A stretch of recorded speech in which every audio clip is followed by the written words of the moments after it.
आज के इस वीडियो में हम उपसमूह या सब ग्रुप के बारे में पढ़ेंगे। इससे पहले हम थोड़ा सा पुराना कॉन्सेप्ट रिवाइज करते हैं। हमने इससे पहले समूह पढ़ा हुआ है जिसको हम ग्रुप भी कहते हैं। तो हम सब जानते हैं कि एक सेट लेंगे, नॉन एम्प्टी सेट है, और वो सेट जो होगा वो ग्रुप कब कहलाएगा, जब वो G1 means closure property, G2 closure, G2 means associativity, G3 means existence of identity and G4 means existence of inverse. जब कोई सेट इन चारों प्रॉपर्टी को सेटिस्फाइड करता है तो हम उसको ग्रुप कॉल करते हैं, या हम उसको फिर अब क्या कहने लगते हैं, समूह कहने लगते हैं। अब समूह के बाद हमारा नेक्स्ट कॉन्सेप्ट है, नेक्स्ट चैप्टर है उपसमूह। उपसमूह से पहले हम पढ़ेंगे एक नया कॉन्सेप्ट जिसमें हम उसको बोलेंगे कॉम्प्लेक्स या उसको कहते हैं सम्मिश्र। सम्मिश्र का मतलब क्या होता है, तो हमने माना कि जी हमारा एक समूह है। इस समूह में हमारे पास बाइनरी ऑपरेशन ओ के रिस्पेक्ट में वो एक समूह बन रहा है।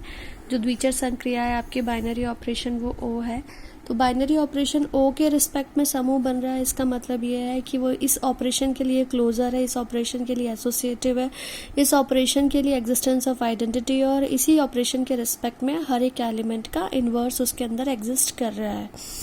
अब हम इसका अगर इस समूह का, क्योंकि ये सेट था और सेट से फिर एक ग्रुप बना है, और उसका अगर हम कोई सबसेट ले लें, सबसेट मतलब हम उसको क्या कहते हैं, उपसमुच्चय ले लें, और उसको अगर मैं H से नोटेट कर रही हूँ तो इस ग्रुप के रिस्पेक्ट में इसके सबसेट को मैं क्या बोलती हूँ, कॉम्प्लेक्स बोलती हूँ, सम्मिश्र बोलती हूँ। मतलब अगर कोई ग्रुप है और उस ग्रुप का मैं सबसेट बना लूँ, सबसेट बनाने के बाद ये ज़रूरी नहीं है कि जो सबसेट बन रहा होगा वो भी ग्रुप होगा या नहीं होगा, वो सेकेंडरी है।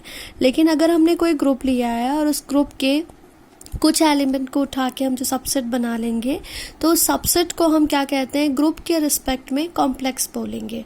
सेट के रिस्पेक्ट में सेट का जो हम एलिमेंट उठा के बनाते तो उसको हम सबसेट बोलते हैं। लेकिन अगर ग्रुप हमारा जो सेट है वो ग्रुप है, 4 पोस्टुलेट को सेटिस्फाइड करता है, तो उसके जो आप एलिमेंट लोगे तो उन एलिमेंट को हम क्या कहते हैं, उसको अब हम सबसेट नहीं बोलेंगे, उसको एक नया नाम दिया गया। तो ग्रुप के रिस्पेक्ट में, मतलब ये अगर आपका ग्रुप है जी, किसके रिस्पेक्ट में दिया हुआ है ग्रुप, बाइनरी ऑपरेशन ओ के रिस्पेक्ट में, तो इसके अंदर के जो आप एलिमेंट उठाओगे H, तो इस H को हम क्या बोल रहे हैं, कॉम्प्लेक्स बोल रहे हैं। एक एग्जाम्पल दिया हुआ है कि G1 -1 I -I, हम सभी पता है, सब जानते हैं कि मल्टीप्लिकेशन के रिस्पेक्ट में they are the fourth root of unity, and fourth root of unity with respect to multiplication एक ग्रुप कंस्ट्रक्ट करता है। अब हमने इसके कुछ एलिमेंट्स को उठाए, 1 और -1 इस ग्रुप के अंदर से ही निकल कर आ रहे हैं। इट मीन्स H1 जो है वो सबसेट है G का, और क्योंकि ये इस ग्रुप G का सबसेट है इसलिए अब इसको हम बोलेंगे कॉम्प्लेक्स। सिमिलरली H2 हमने बनाया जिसमें हमने 1 -1 आयोटा लिया है, ये again H2 is the subset of group G, that's why H2 is also said to be a complex और सम्मिश्र। वो I और -I आयोटा लिया, H3 भी क्या है, इसका एक सम्मिश्र है। तो H के सारे जितने भी सबसेट बनेंगे उन सारे सबसेट्स को हम क्या कहते हैं, कॉम्प्लेक्स बोलते हैं या सम्मिश्र बोलते हैं। अब इसके बाद हम बात करते हैं कि ये तो हुआ कॉम्प्लेक्स का कॉन्सेप्ट। अब हम कहेंगे कि ये जो कॉम्प्लेक्स है, ये कॉम्प्लेक्स हमारे सब ग्रुप कब बनेंगे, या इसको हम इन कॉम्प्लेक्स को हम सब ग्रुप कब कहते हैं। तो सब ग्रुप के लिए हम लिखेंगे, क्योंकि जी हमने क्या लिया है, कोई समूह लिया हुआ है, गिवन है कि जी कोई बाइनरी ऑपरेशन है, बाइनरी ऑपरेशन के रिस्पेक्ट में वो चारों पोस्टुलेट सेटिस्फाइड करता है, और पोस्टुलेट सेटिस्फाइड हो रहे हैं इसलिए हम इसको अब समुच्चय नहीं बोलेंगे, अब उसको हम समूह से कॉल करेंगे। इट मीन्स हम उसको अब सेट नहीं बोलेंगे, वो अब क्या बन गया है, आपका ग्रुप बन गया है। अब इस ग्रुप का आपने कोई एक नॉन एम्प्टी का मतलब ये है कि उसके अंदर कम से कम एटलीस्ट 1 एलिमेंट तो होना ही चाहिए, क्योंकि जब एलिमेंट होंगे तभी तो आप उस पर ऑपरेशन चेक कर सकते हो। जब उसके अंदर कोई एलिमेंट ही नहीं होंगे तो आप ऑपरेशन कैसे चेक करोगे।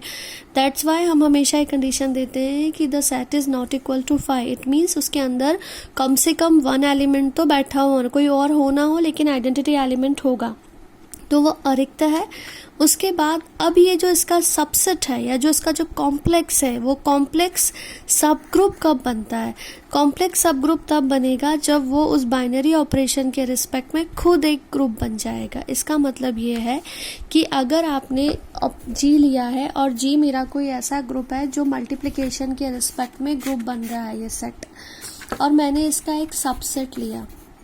अब तक हम क्या कहते थे, किसी ग्रुप के सबसेट को कॉम्प्लेक्स बोलते हैं, लेकिन ये एक ऐसा सबसेट है जो मल्टीप्लिकेशन के रिस्पेक्ट में खुद भी एक ग्रुप बन रहा है। खुद भी ग्रुप बन रहा है मतलब वो मल्टीप्लिकेशन के रिस्पेक्ट में, इस ऑपरेशन के रिस्पेक्ट में क्लोजर भी है, एसोसिएटिव भी है, आइडेंटिटी एलिमेंट भी मिल पा रहा है आपको और इन्वर्स भी मिल पा रहा है हर एक एलिमेंट का।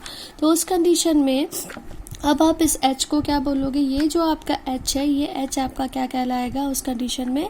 सब ग्रुप होगा with respect to the group G। Example देखते हैं कि अगर आपके पास 1 -1 आयोटा और माइनस आयोटा, हम सभी पता है। सिमिलरली लास्ट एग्जाम्पल फिर से रिपीट कर रहे हैं। ये विथ रिस्पेक्ट टू मल्टीप्लिकेशन एक ग्रुप बनाता है। विथ रिस्पेक्ट टू मल्टीप्लिकेशन एक ग्रुप बनाया, हमने इसका एक सबसेट लिया। सबसेट मीन्स इसी के एलिमेंट उठाए हमने 1 और -1। 1 और -1 एक इसका सबसेट है और सबसेट के साथ साथ में 1 और -1 with respect to multiplication group होता है। अगर इसका हम कंपोजिशन टेबल बनाएंगे तो हमने यहाँ 1 -1 लिया, 1 और -1 एंट्री ली, 1 × 1 1 होगा, 1 × -1 -1 होगा, माइनस इंटू 1 -1 होगा, एंड -1 × -1 1 होगा। बिकॉज ऑल द एंट्रीज 1 और -1, इट मीन्स क्लोजर सेटिस्फाइड हो रहा है, एसोसिएटिव भी हो रहा है।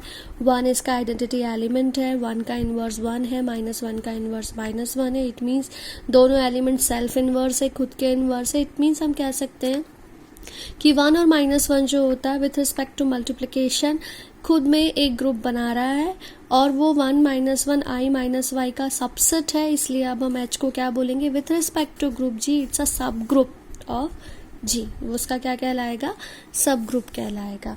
अब हम इसके बाद जाते हैं लैमा 1 पर, जो कि ये जो लैमा है वो रिलेटेड टू है ग्रुप एंड सब group. Very important short answer type में आपके इस तरह से छोटे छोटे पोस्टुलेट्स और रिजल्ट्स आते हैं।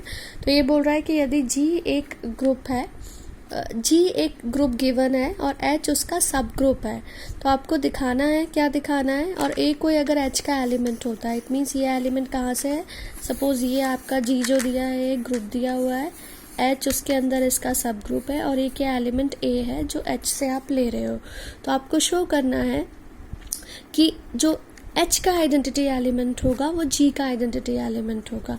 इट मीन्स ये लेमा आपको क्या बताता है, ये लेमा आपको ये बताता है कि अगर G आपका कोई ग्रुप है, प्रीवियस एग्जाम्पल ही लेते हैं कि अगर G आपका कोई ग्रुप है विथ रिस्पेक्ट टू मल्टीप्लिकेशन, और हमें पता है कि मल्टीप्लिकेशन के रिस्पेक्ट में आइडेंटिटी एलिमेंट जो आता है वो 1 आता है, और H आपने इसका सब ग्रुप लिया, और यहाँ पर भी बाइनरी ऑपरेशन मल्टीप्लिकेशन है और यहाँ पर भी आपका identity element with respect to multiplication 1 ही है। इसका मतलब ये है कि अगर ऑपरेशन वही है तो जो ग्रुप में आइडेंटिकल एलिमेंट होता है वही का वही आइडेंटिकल एलिमेंट उसके हर एक सब ग्रुप में भी होगा। इसका मतलब ये है, क्योंकि हमें सभी जानते हैं कि जो हमारा आइडेंटिकल बाइनरी ऑपरेशन होता है उसके लिए एक और केवल एक आइडेंटिकल एलिमेंट होता है। तो अगर आइडेंटिटी एलिमेंट जो ग्रुप में है वही का वही सेम जो होगा उसके सब ग्रुप में होगा। तो इस थ्योरम को और इस लेमा को हम कॉन्ट्रडिक्शन से प्रूव करेंगे। कॉन्ट्रडिक्शन से प्रूव करेंगे मतलब आपको दिखाना है कि जो एलिमेंट आइडेंटिटी एलिमेंट G में होता है, मतलब अगर ये G है और इसमें अगर आइडेंटिकल एलिमेंट E है, तो जो इसका सबसेट H ले रहे हो इसमें भी आइडेंटिकल एलिमेंट E होगा, दोनों बराबर होते हैं। तो हम इसको कॉन्ट्रडिक्शन से प्रूव करेंगे और कॉन्ट्रडिक्शन में हम उल्टा लेकर चलेंगे कि H एक एलिमेंट जो आइडेंटिकल एलिमेंट है वो G का आइडेंटिकल एलिमेंट है और H में जो आइडेंटिटी एलिमेंट है वो E डैश है, और लास्ट में हम दिखा देंगे कि E बराबर होता है E डैश के। तो हमने वैसे स्टार्ट किया कि G जो है वो एक ग्रुप लिया है और इस ग्रुप में जो हमने लिया है आइडेंटिकल एलिमेंट लिया है, इसका तत्समक अवयव E लिया है, और H उसका सब ग्रुप है और इसमें जो आइडेंटिकल एलिमेंट ले रहे हो वो आप E डैश ले रहे हो। अब हमें दिखाना है कि E बराबर E डैश। अगर आपने E बराबर E डैश दिखा दिया, इट मीन्स आपने शो कर दिया कि जो आइडेंटिकल एलिमेंट ग्रुप में होता है वही आइडेंटिकल एलिमेंट उसके सब ग्रुप में भी होता है। हमारे को थ्योरम के स्टेटमेंट में दिया हुआ है कि A बिलोंग्स टू H है, मतलब कोई आर्बिट्री एलिमेंट लिया हुआ है हमने। अब क्योंकि A जो है वह H का एलिमेंट है और H क्योंकि सब ग्रुप दिया हुआ है, सब ग्रुप दिया हुआ है मतलब वो खुद में ग्रुप है। खुद में ग्रुप है इसका मतलब है कि हमारे को पता है कि जो उसके अंदर आइडेंटिकल एलिमेंट दिया हुआ है ई डैश, तो ई डैश इंटू ए बराबर होगा ए के, क्योंकि हमने अज्यूम किया है, हमने माना है कि ई डैश जो है वो एच का तत्समक अवयव है। इट मीन्स हमने इसको इक्वेशन नंबर ए से लेबल कर दिया। अब हम बात करते हैं कि क्योंकि एच जो है थ्योरम के स्टेटमेंट में दिया हुआ है कि ए बिलोंग कर रहा है एच को, क्योंकि ए बिलोंग कर रहा है एच को और H is the subset of G, इसका मतलब ये है कि जी के एलिमेंट से ही एच बन रहा है। इसका मतलब ये है कि अगर ए एच में है तो ऑब्वियस है कि ए कहाँ से निकल कर आ रहा है, जी से निकल कर आ रहा है। इट मीन्स अगर ए बिलोंग्स टू एच दिया हुआ है, it means this is also comes from the group G. और जी में हमें आइडेंटिकल एलिमेंट क्या अज्यूम किया है, ई को माना है। इट मीन्स फॉर द ए, अगर ए जी को ले रहे हो आप बिलोंग करते हुए, तो ई इंटू ए किसके इक्वल हो जाएगा, ए के इक्वल हो जाएगा। इसको हमने दिया इक्वेशन नंबर बी। अब इक्वेशन नंबर ए और इक्वेशन नंबर बी को हम कंपेयर करते हैं तो हम क्या देखते हैं कि इक्वेशन नंबर ए के राइट हैंड साइड में भी ए है और इक्वेशन नंबर बी के राइट हैंड साइड में भी ए है। इट मीन्स जब किसी इक्वेशन के राइट हैंड साइड इक्वल हो गए, इट मीन्स उनके लेफ्ट हैंड साइड भी इक्वल्स हो जाएंगे।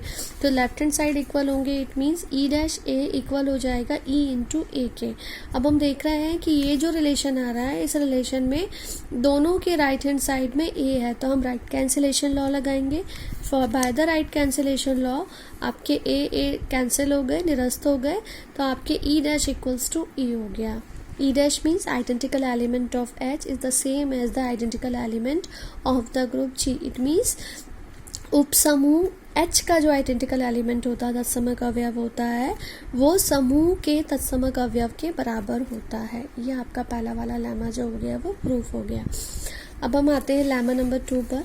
लेमा नंबर 2 ये बोलता है, या प्रॉपर्टी नंबर 2 है कि अगर H में कोई एलिमेंट A है, इसका जो इन्वर्स होगा वही होगा जो G में इन्वर्स होगा। फॉर एग्जांपल हम फिर वही हमारे सेम एग्जांपल पर जाते हैं कि अगर 1 -1 आयोटा और -5 लेते हैं तो यहाँ पर 1 का इन्वर्स 1 होता है और -1 का इन्वर्स -1 होता है। सिमिलरली जब हम दो इसका सबसेट ले रहे हैं 1 और -1 और उसके लिए भी कंपोजिशन टेबल बनाते हैं, तो इस कंपोजिशन टेबल में भी हम देख रहे हैं कि 1 × 1 1 आइडेंटिकल एलिमेंट मिल रहा है। इट मीन्स 1 का इन्वर्स 1 है और -1 × -1 पर 1 मिल रहा है, मतलब आइडेंटिकल एलिमेंट मिल रहा है। इट मीन्स -1 का इन्वर्स भी क्या है, -1 है। इसका मतलब है कि अगर ग्रुप में 1 का इन्वर्स 1 होता है तो उसके सब ग्रुप में भी 1 का इन्वर्स 1 होता है। सिमिलरली अगर ग्रुप में -1 का इन्वर्स -1 होता है तो उसके सब ग्रुप में भी -1 का इन्वर्स -1 होता है। इसको हम थ्योरम के थ्रू प्रूफ करेंगे। अगेन हम इसको कॉन्ट्रडिक्शन से प्रूफ करेंगे।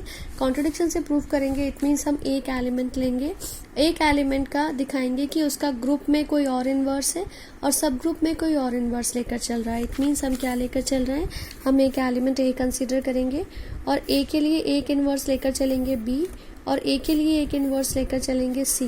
हम बी जो लेकर चलेंगे वो एच में लेकर चलेंगे और सी जो लेकर चलेंगे वो जी में लेकर चलेंगे और एट लास्ट हम दिखा देंगे कि दिस बी इक्वल्स टू होता है सी के।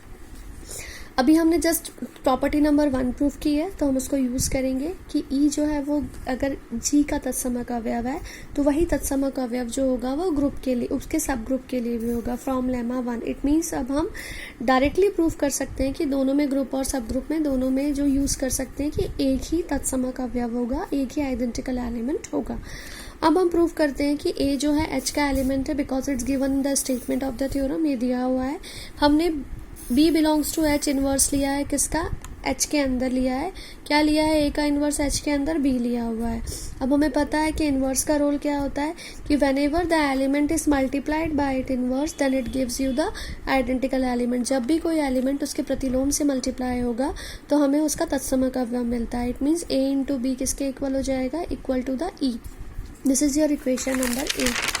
अब हमने अज्यूम किया कि A जो है वो H का एलिमेंट है।